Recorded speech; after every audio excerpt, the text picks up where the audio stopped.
donné corps et âme. J'ai fait tous les petits commerces que je pouvais faire pour garder sa maman. J'ai vendu du carburant. Beaucoup le savent ici au Carrefour. Certains hommes même étaient étonnés de me voir porter les bidons de carburant parce que je ne voulais pas que la nourriture manque à la maison. Quand la police s'est acharnée contre moi par rapport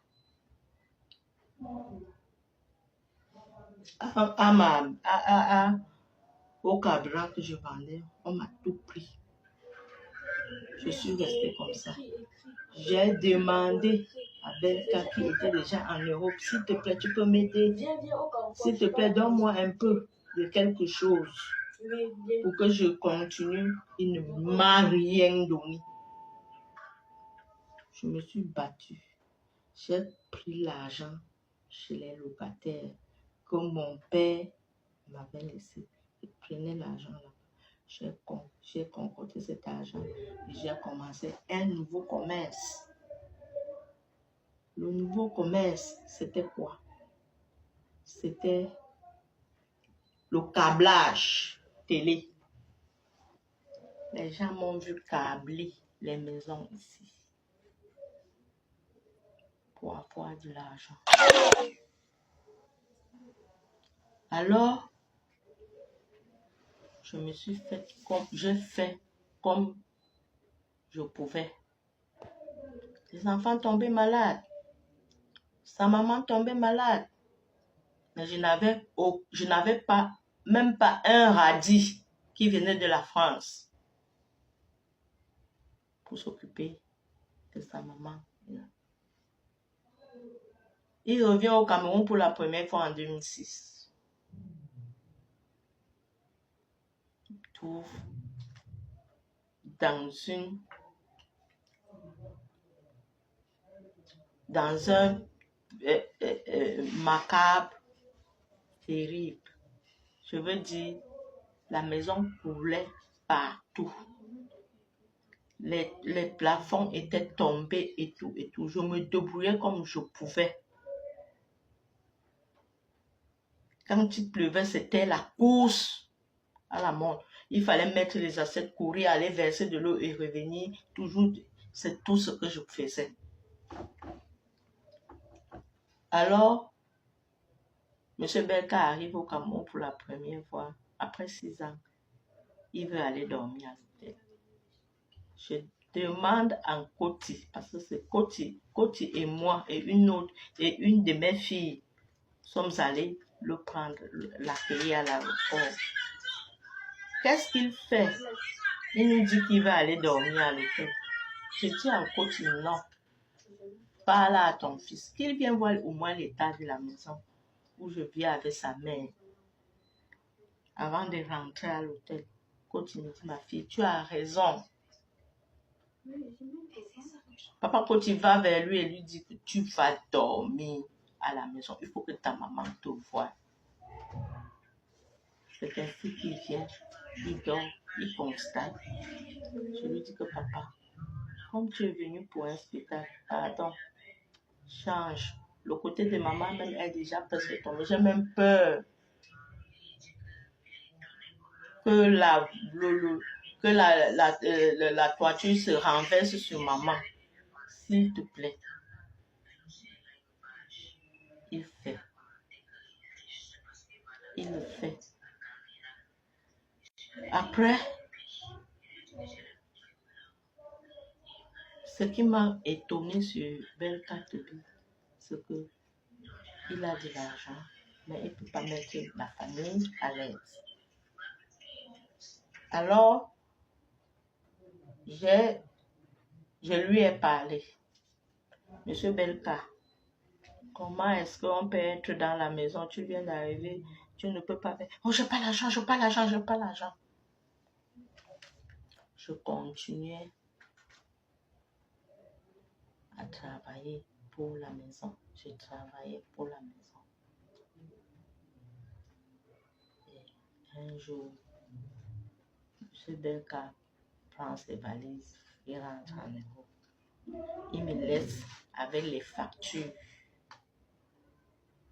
de lumière. Il me laisse avec les factures un peu partout.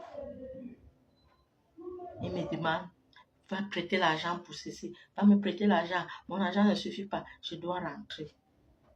J'arrive là-bas, je vais t'envoyer l'argent. Moi, bête. Mais je suis la bête de Dieu.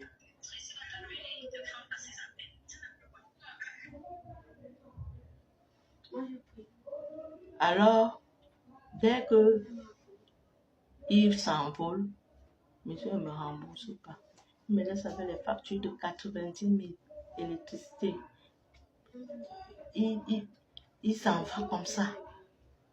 Nous avons même engagé le processus d'avoir de l'eau. Que l'eau coule dans les robinets aussi chez nous.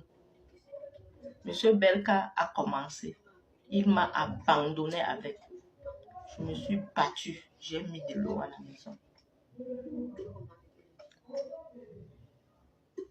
Après ça, le câblage demandait beaucoup d'argent.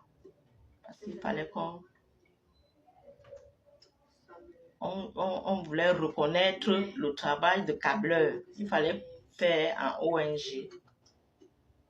On est venu me demander 1 million. J'ai dit à Toby de midi, oh, je n'ai pas l'argent. Autre chose là, les gros montants, je n'ai pas l'argent. J'ai baissé les bras. Mais j'ai trouvé une dame qui m'avait proposé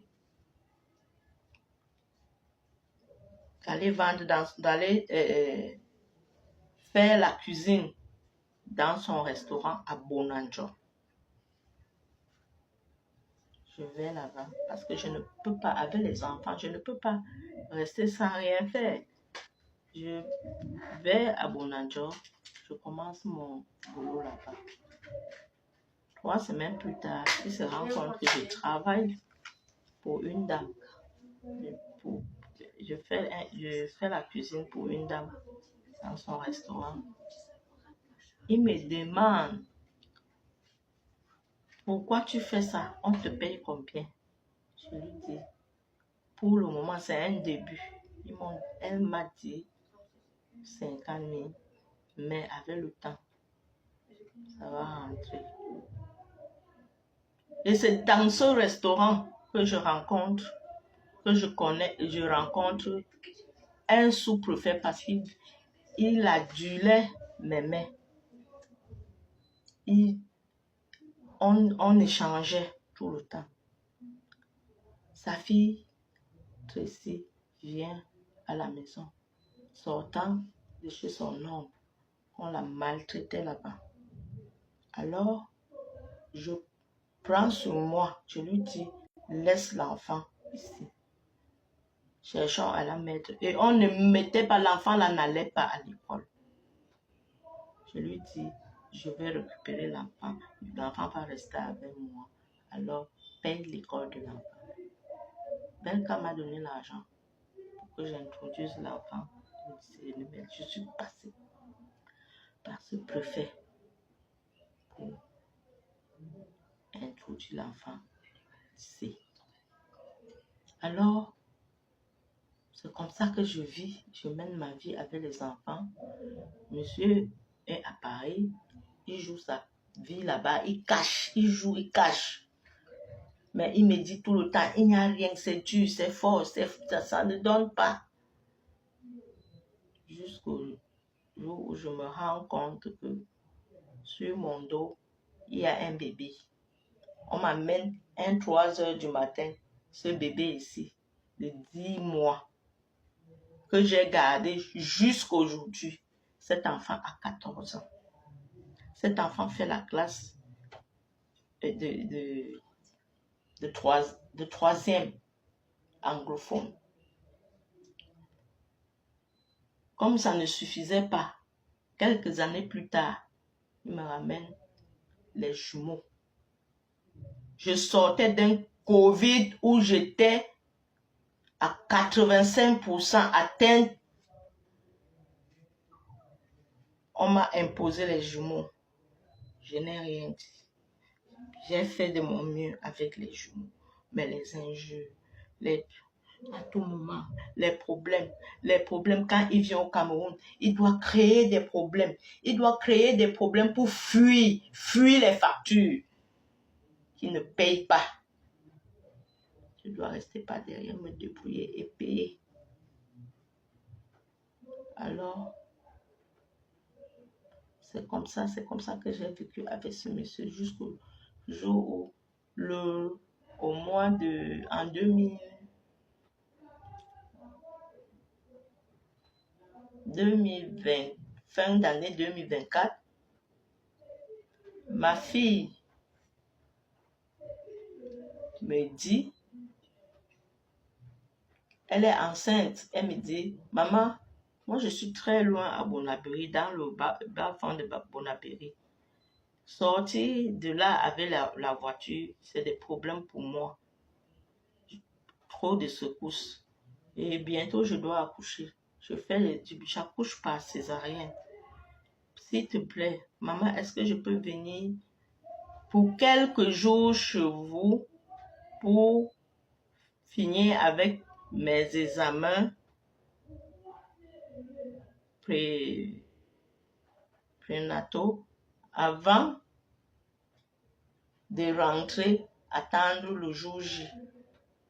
Je lui dis, je demande d'abord à papa s'il va accepter. Elle me dit, demande alors. Dans la nuit, pendant qu'on dormait, je lui dis, papa, l'enfant m'a soumis un problème. J'étale le problème. Il me dit, il n'y a pas de problème. Alors, j'appelle l'enfant, je dis à l'enfant, tu peux venir. L'enfant est venu. Il a vu l'enfant. Il n'a pas posé de problème. Je lui sers à manger. Il mange. Pendant qu'il mange, ses amis viennent. Il dit à ses amis, il pose ce problème à ses amis. Et j'ai ma fille là qui accouche seulement par césarienne. C'est quoi? Et sa mère veut la prendre ici. Pourtant, je ne voulais pas la prendre ici. C'était juste un passage. Elle était là juste pour accoucher. Elle était là juste pour venir faire ses examens. Elle devait rencontrer les médecins qu'on lui avait demandé de rencontrer avant la césarienne, c'est-à-dire la sage-femme et l'anesthésiste. Alors, après j'entends M. Belka me dire, la fille là ne va pas rester ici, hein. Je ne veux pas les bouddhas chez moi. Je ne veux pas les bouddhas chez moi. Mon maître qui m'a tenu à l'école primaire vient de me dire que elle peut mourir chez moi. Elle peut mourir chez moi. Je ne veux pas. Je ne veux pas. Il faut qu'elle parte. Hein? Mon maître est un mystique. C'est un mystique. Et il voit des choses. Il m'a dit de ne pas accepter, de la chasser. Il faut qu'elle parte. On a chassé mon enfant à 1h du matin, étant à terre, qui veut préparer sa césarienne. C'est là où tout se gâte entre lui et moi. Je ne suis pas d'accord. Je lui fais connaître mon mécontentement. C'est là où je commence à recevoir des bastonnades qui ne disent pas son nom. Il m'a arrêté, il m'a coincé dans une chaise en m'arrêtant au cou. Alors, n'eût été la présence de ma fille qui allait appeler sa tante, puisque sa tante est notre voisine. Elle a couru, elle est venue. Ce jour, M. Belka a maudit ma fille. Soulevé même la robe sur elle et l'a maudit. Parce que l'enfant est parti appeler sa tante et lui a dit que papa, ce que tu es en train de faire, c'est pas bien. Pourquoi tu joues la violence? Tout le temps, violence. Papa, je suis né dans la violence et je ne veux pas ça. À partir de ce jour-là, Berka Tobi a refusé de ne plus manger ma nourriture. Moi, étant une femme, je suis chrétienne. Je demande, je fais le pas. Je fais le pas. Je vais vers lui, je lui dis que papa, enterrons la hache de guerre. Il me dit non, non, non, il ne veut plus. Il ne veut pas, il ne veut pas. Alors je laisse. Je suis restée. Je suis encore revenue. J'ai fait 3 fois le pas. Il n'a pas voulu. Le 4 janvier 2026, c'est alors là où j'ai tout eu. Il a apporté les gros bras dans la maison. Vous aurez des vidéos, vous verrez une petite vidéo que l'enfant a pu prendre. Et elle a été lynchée après. On a violé son intimité. Elle fait appel à son papa et dit à son père qu'on est en train de violer. Son père dit qu'il faut qu'on te fasse ça pour que ta mère ait la honte de sa vie. On viole l'intimité de ma fille devant moi. Pendant qu'on est aussi en train de me battre. Je vous rappelle que je suis diabétique. Je suis hypertendue. J'ai un début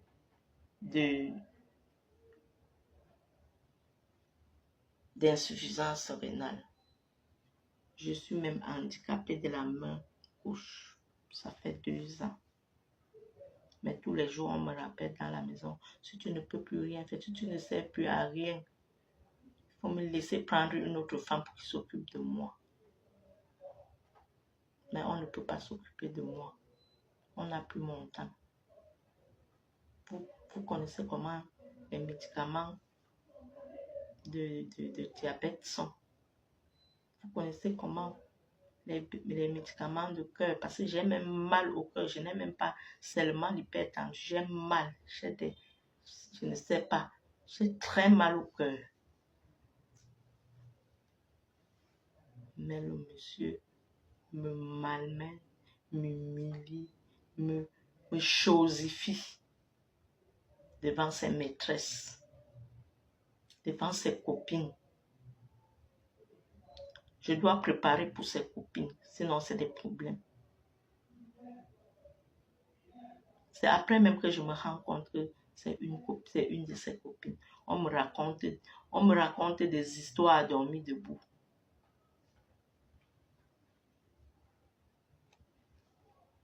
Alors, mes frères, mes soeurs, aujourd'hui je suis celle qui veut vendre son patrimoine. Or, c'est moi qui ai construit ce patrimoine. Berka Tobi n'avait rien. Berka Tobi n'avait pas les moyens de le faire. Il m'a dit, maman, s'il te plaît, vends la maison que ton père t'a laissée. On mélange l'argent, on construit la maison, après on va se marier.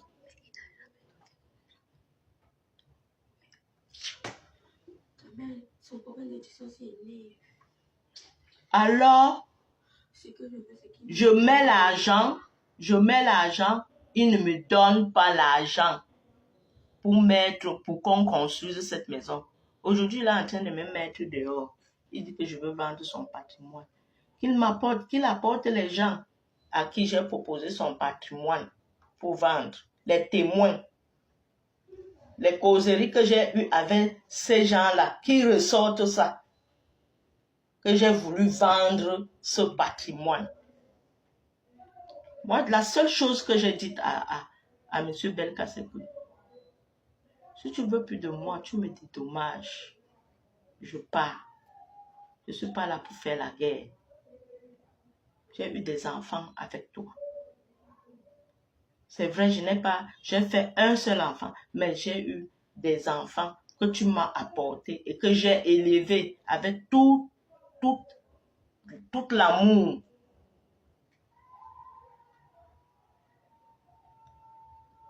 Mes frères, je vais vous laisser. C'est tout ce que j'avais à vous dire. J'ai fait ma part. Alors, je lui demande de me dédommager. 27 ans, c'est pas 27 jours, ni 27 mois qui me remettent tout. Moi, j'ai des médicaments lourds que je prends. Ils ne s'occupent pas de moi. Actuellement que je vous parle, je suis en train de chercher le sac de mes médicaments. Je ne trouve pas.